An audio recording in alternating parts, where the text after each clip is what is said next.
Peoples party pack پر تھی تو اس وقت بھی کراچی کے لوگوں نے انہیں مسترد کیا، یہاں تک کہ بھٹو کے دور حکومت میں بھی کراچی نے پیپلز پارٹی کو مسترد کیا. لیکن چلیے یہ تو ایک الگ بات ہے، اس کی وجوہات کو تلاش کرنے کے بعد کیا پیپلز پارٹی کی اپنی خواہش بھی نہیں ہے کہ لوگ اس جماعت کے ارکان کو منتخب کریں؟ اگر ہے تو لوگوں کو اپنا بنائے بلا تخصیص بلا تفریق، لوگوں کو ان کا حق دینا چاہیے. اب آپ کے پاس اگر سندھ کی حکمرانی ہے، کہنے والے تو یہ بھی کہتے ہیں کہ سندھ کو بھی آپ کچھ نہیں دیتے، آپ کے ووٹرز بھی، مجھے تو اکثر سوشل میڈیا پہ سندھ کے لوگ کہتے ہیں کہ آپ کراچی کی آواز اٹھاتے ہیں، ہمارے لیے آواز نہیں اٹھاتے، ہم بھی کراچی والوں کی طرح مظلوم ہیں. صاحب پورے سندھ کی یہی صورتحال ہے. آپ کے پاس کراچی میں ڈرینیج نہیں ہے، اندرون سندھ بھی یہی حال ہے. آپ کے پاس پینے کا پانی نہیں ہے، اندرون سندھ کا بھی یہی حال ہے. سڑکیں نہیں ہیں، سسٹم پورے سندھ کا یہی حال ہے. آپ صرف کراچی کو نہیں کہہ سکتے، غربت یہاں سے زیادہ غربت ہے. وہاں لاک ڈاؤن کے دوران جو وہاں کے لوگوں کا اشر ہوا، آپ کی کراچی کے لوگوں نے اندرون سندھ راشن بھجوایا، اور وہی بڑے بڑے ٹرک اور ٹرالر گئے جو لوگوں کو راشن پہنچائے.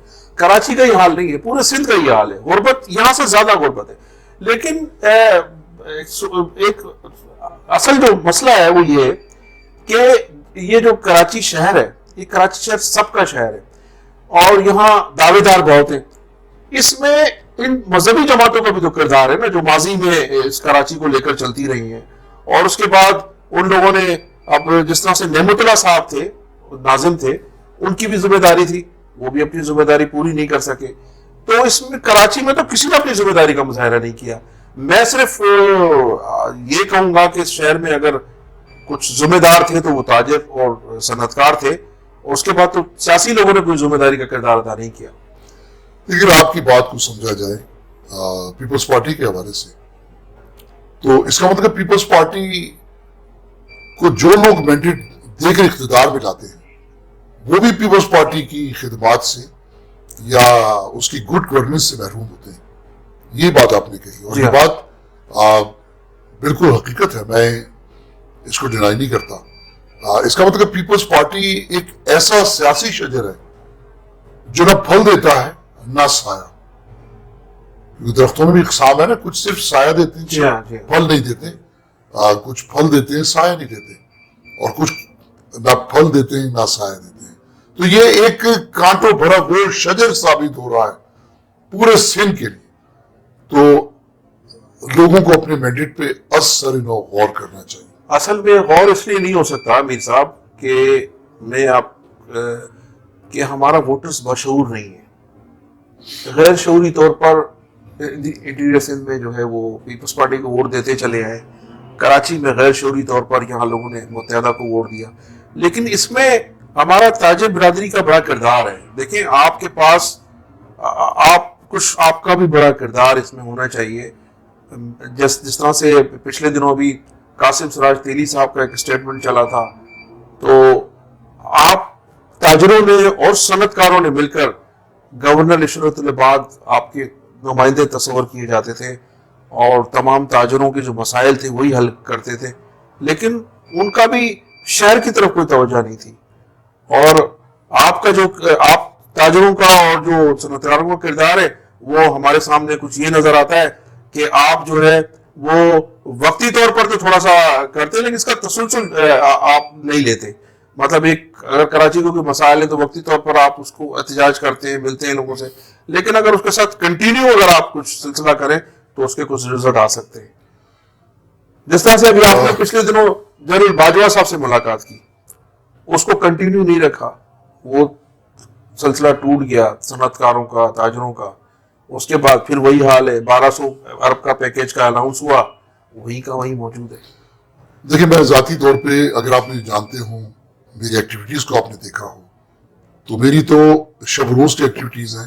اور میں اپنے تاجروں سے بھی کہتا ہوں کہ ایک طوفان کے آنے سے پہلے بندوبست بچاؤ کا کرنا چاہیے. یوں تو برستی بارش میں بھی اگر آپ چاہیں کہ چھتوں کو ریپیئر کر لیں، نہیں کر سکتے. تو ہمیں کوئی نہ کوئی بحران اٹھاتا ہے، یعنی ہم پین ہوتی ہے تو اس وقت درد ہوتا ہے تو پین کلر کھاتے ہیں. میرا بھی یہی مقصد ہے کہنے کا. لیکن ایسا تسلسل کے ساتھ اجتماعی طور پہ ایسا یوں نہیں ہے کہ ایک تاجر ہے اس کو کاروبار بھی کرنا ہے, اس کو تنظیم بھی چلانی ہے, تو دونوں کام ایک وقت میں بہت مشکل ہیں. میں خوش قسمتی سے اپنے بچوں کی وجہ سے اپنے کاروبار کی ذمہ داریوں سے میں اس وقت عہدہ برا ہوں, تو اس لحاظ سے میں ٹائم دے دیتا ہوں, چاہے آدھی رات کو بھی معاملہ ہو, مسئلہ ہو, تو میں اس کے لیے آواز اٹھا سکتا ہوں. لیکن چونکہ شہر اتنا بڑا ہے, 3 کروڑ کی آبادی ہے, مسائل اتنے زیادہ ہیں, بلکہ آپ اگر یہ پوچھیں, ایک سوال یہ کریں کہ کیا کیا مسائل ہیں, تو اس کا جواب بہت وسیع ہوگا, طویل ہوگا. لیکن آپ کہیں کہ کہاں بہتری ہے, تو ایک جملے میں اس کا جواب دے سکتا ہوں. تو اس لیے مسائل کی فوج ظفر موج ہے کہ کس کو دیکھیں, وسائل کی کمی ہے, اور وسائل کی بھی کمی نہیں ہے. وسائل استعمال تو ہوں, پیسہ لگایا تو جائے. جس محکمے میں پیسہ آتا ہے وہ آتا ہے, اور بغیر مسائل کے حل کے وہ خرچ بھی ہو جاتا ہے.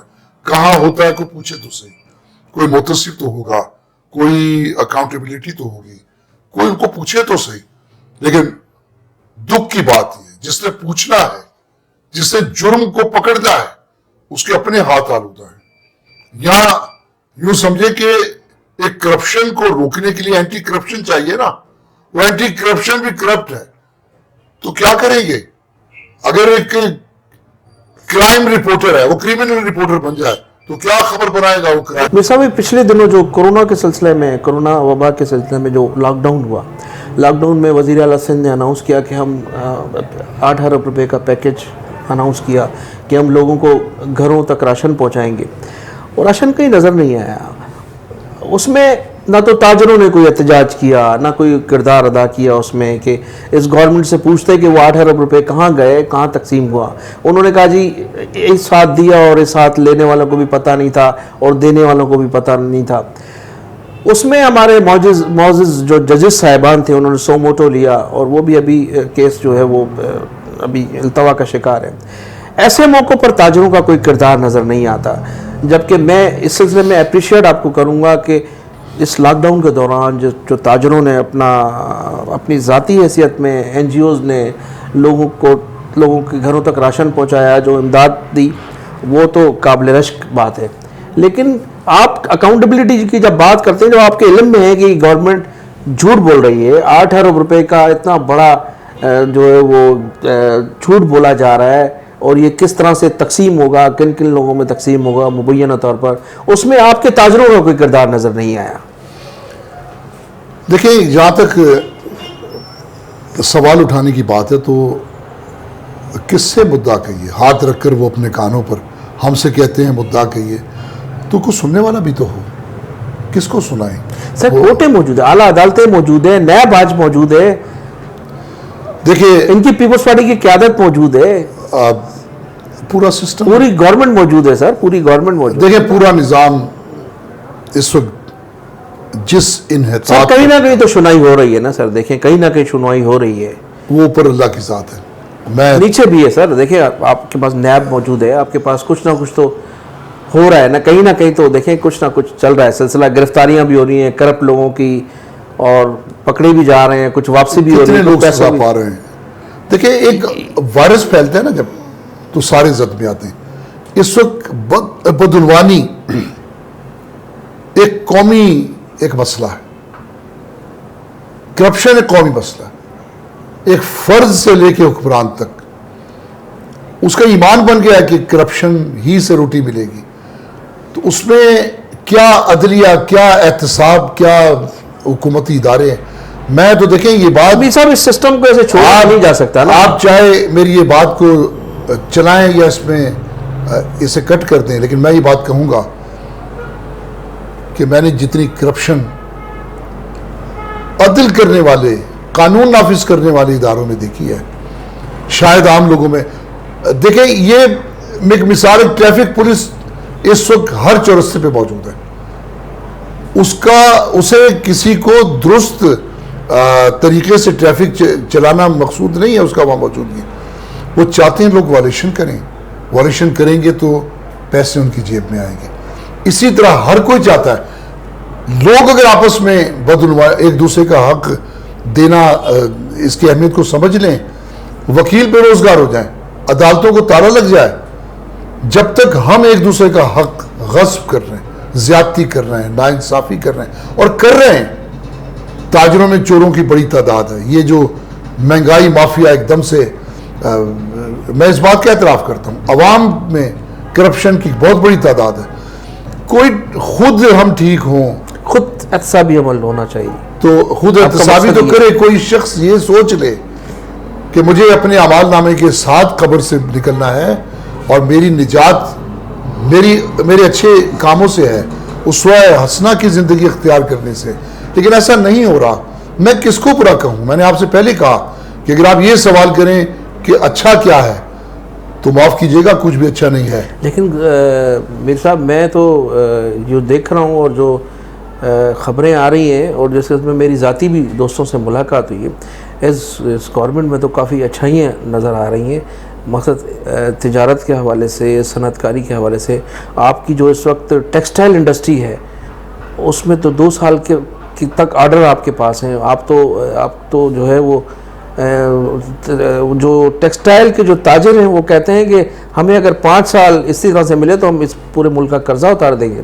اس کے بعد سیمنٹ انڈسٹری ہے، بہتری کے تو اثرات آ رہے ہیں، کچھ نہ کچھ تو آپ کوئی شک نہیں ہے کہ موجودہ حکومت یہ اس کی پہلی اس پارٹی کی پہلی حکومت تھی، اور فرق تو آتا ہے، ہمارے بھی کوئی ایسوسیشن کوئی پہلی دفعہ کوئی گروپ جیت کر آتا ہے تو خوش تو بہت ہوتا ہے کہ وہ انقلاب لے آئے گا، لیکن جب مسائل سامنے آتے ہیں تو پھر وہ جس طرح اعمال نامے کے بارے میں کسی نے کہا، لیکن 2.5 سال تو اس نے بڑے سخت گزارے اس گورنمنٹ نے، بڑے سخت حالات رہے، لیکن اب 2.5 سال کے بعد کچھ بہتری کی طرف نظر آ رہا ہے۔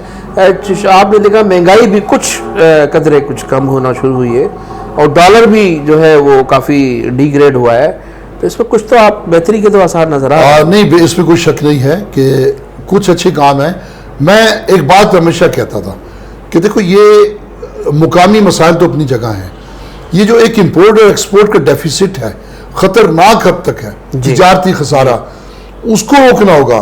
ایک آدمی کے بلڈ بننے کی رفتار کم ہو، بلڈ کا ضائع ہونا اس کی رفتار زیادہ ہو تو دنوں میں وہ آدمی گر جائے گا، یہی ملک کی اکانومی ہے۔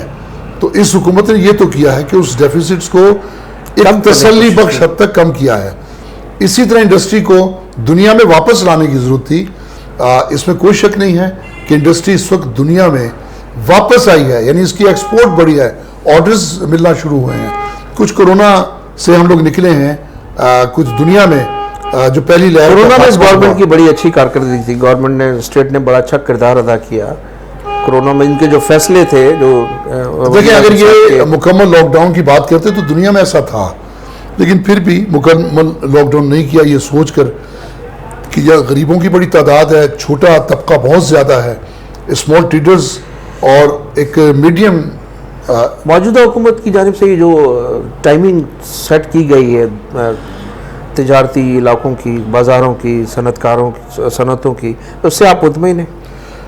بالکل، دیکھیں 8 بجے تک کا وقت کراچی میں بہت ہے، جبکہ ملک کے دیگر زیادہ تر دیکھیں جو قومی سطح پہ فیصلے ہوتے ہیں اس کو 4 صوبوں نے ماننا ہوتا ہے، تو 10 بجے تک کی ٹائمنگ سے پورے ملک میں اب بھی ہیں، لیکن سندھ حکومت نے 6 بجے تک صرف کیا ایک سیاسی آنکڑا ہے کہ وفاق سے ہٹ کے فیصلہ کرنا ہے، 2 چھٹیوں کا کوئی جواز نہیں تھا، اس پر آپ نے دیکھا لوگ سراپا احتجاج ہوئے، یہ ناانصافی کی بات ہے۔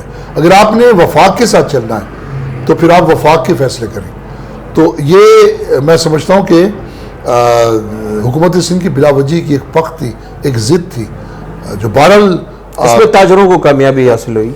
میں اس میں پھر بھی نہیں کہتا جنہیں کامیابی یا ناکامی نہیں ہے، میں پھر بھی کہتا ہوں کہ حکومت سندھ رائے راست پہ آ گئی، اچھی بات ہے۔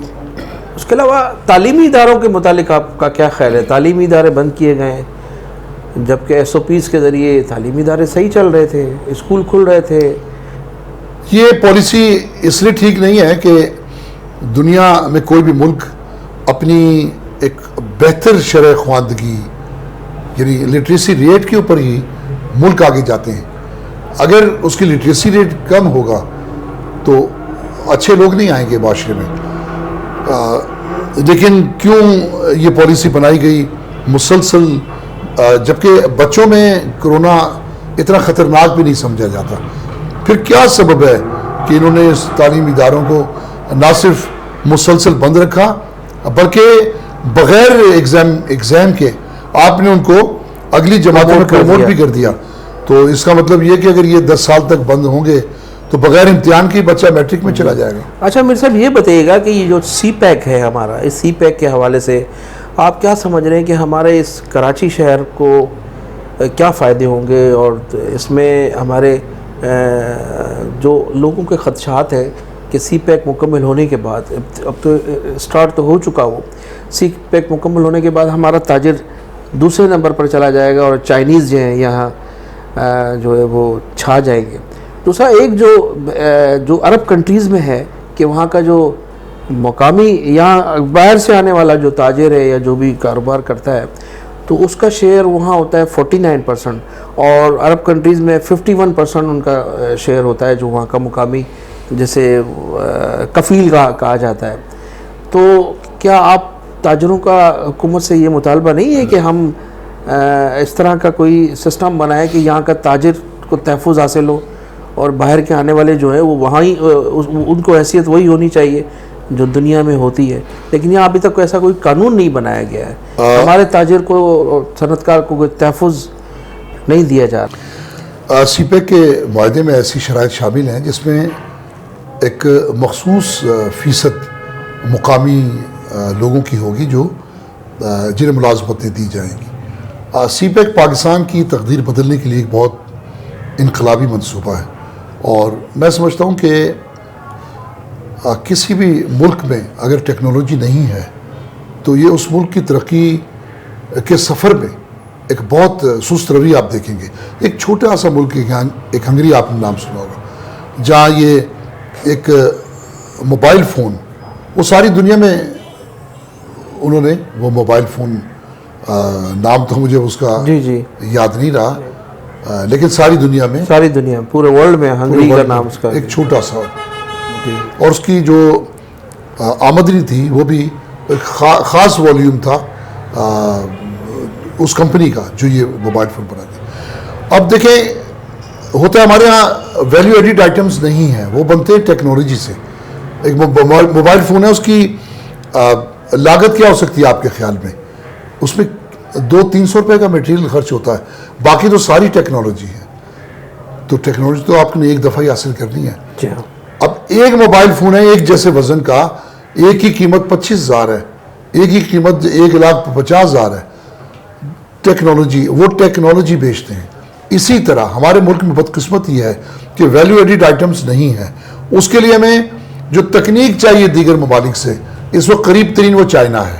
تو چائنا سے آپ دیکھیں 2005 میں جب WTO میں دنیا داخل ہوئی، یعنی ایک کھلے مقابلے کا رجحان ہوا، سرحدیں کھول دی ایک دوسرے کی تجارت کے لیے، تو پاکستان پر چائنا کی سب سے خطرناک یہ الغار تھی۔ پاکستان میں کوئی چیز اس پیمانے پہ اس معیار کی بن نہیں رہی تھی۔ میں فرنیچر انڈسٹری کی بات کروں، 70% کارخانے بند ہو گئے، لیکن پھر ان کے سامان کو جب انہوں نے چیک کیا کہ یہ ہم بنا سکتے ہیں، بہت سارے آئٹم اس سے بہتر بنائے انہوں نے، اور آج دیکھیں دوبارہ سے چائنا کا حصہ کم ہو گیا، مقامی فرنیچر کا حصہ بڑھ گیا۔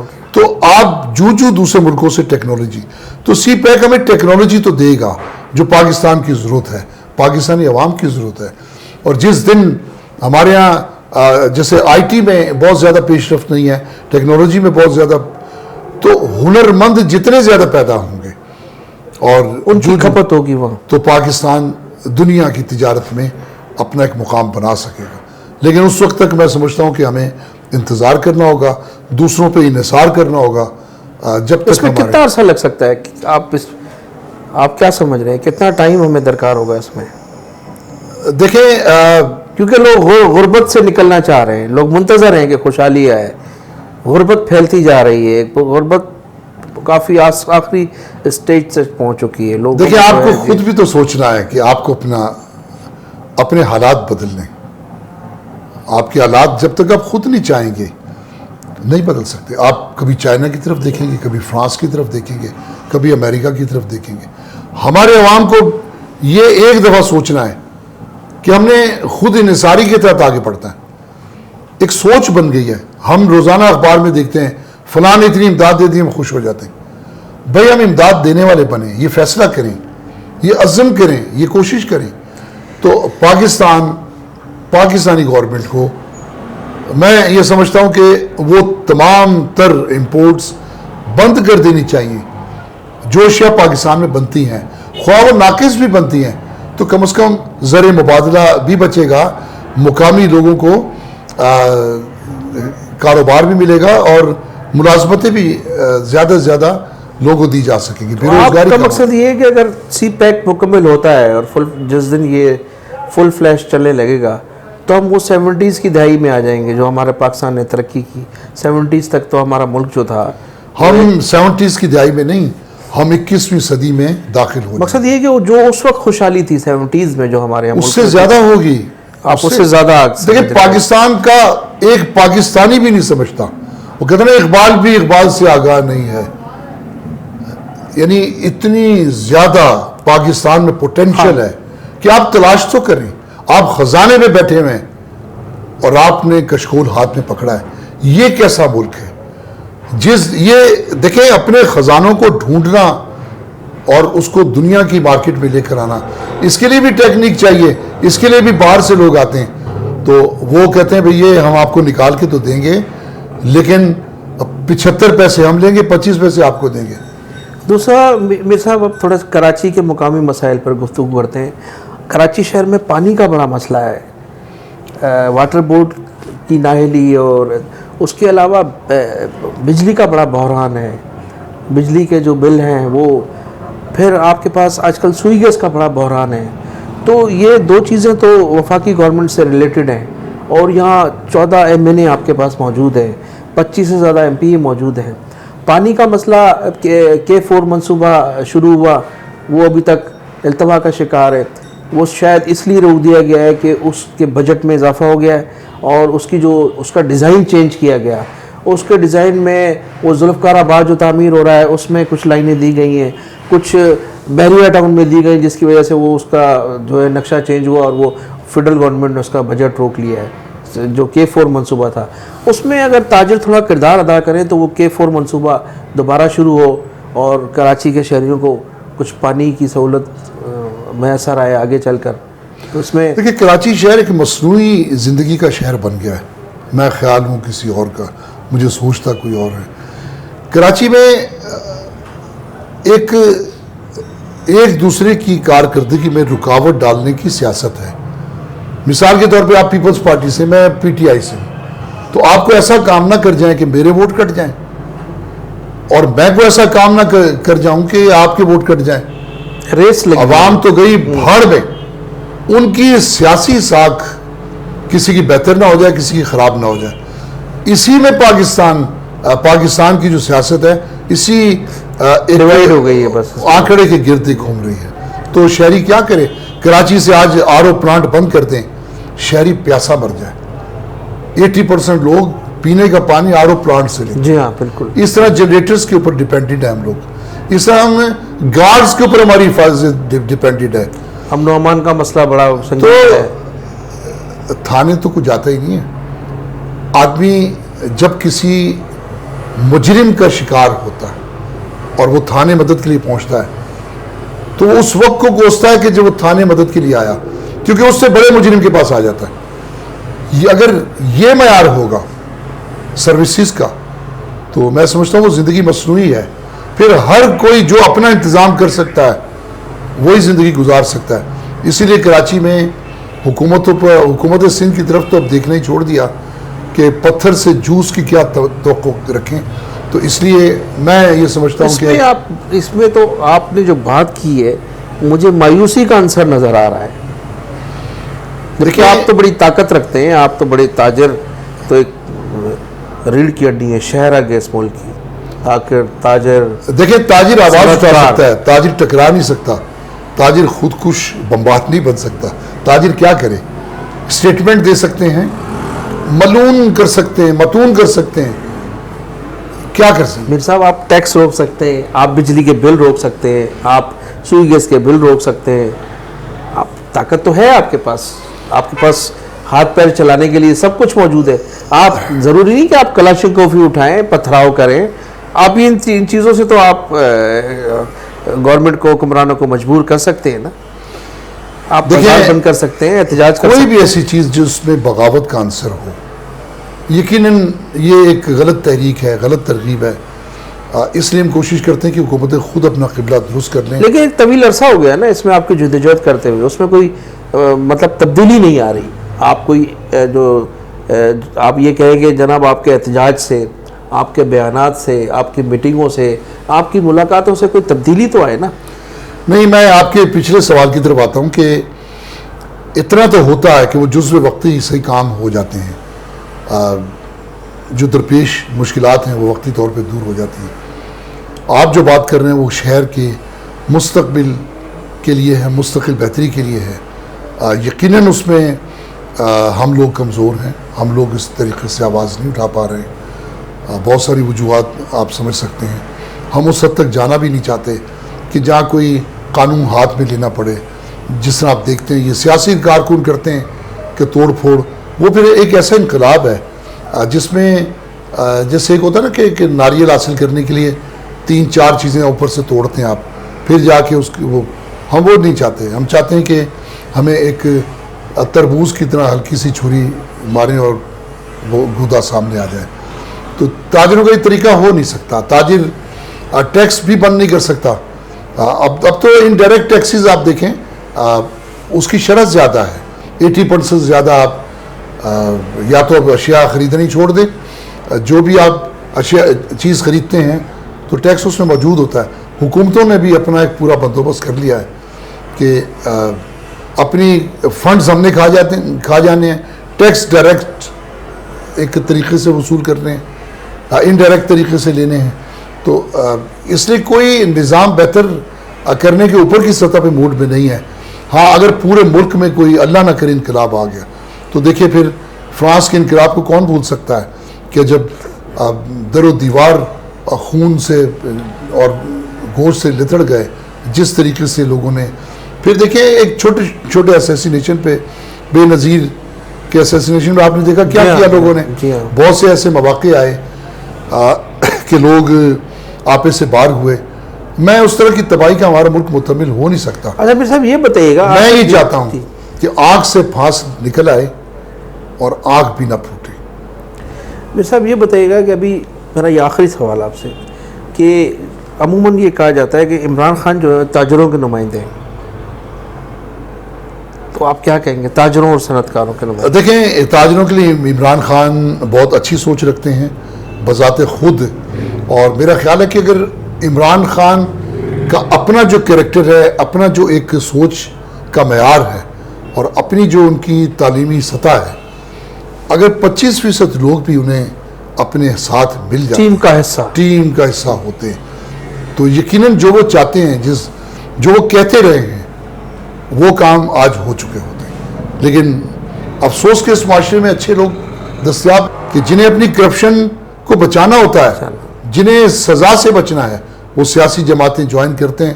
اور سیاسی جماعتوں کی سب سے بڑی کمزوری اور مجبوری یہ ہے کہ انہیں فنڈز چاہیے. انہیں فنڈز دینے والے بیشتر وہ لوگ ہوتے ہیں جنہیں فنڈ دینے کے بعد غلط طریقے سے پیسہ کمانا ہے. بہت شکریہ میر صاحب, تھینک یو. یہ آج کے ہمارے مہمان تھے عتیق میر صاحب.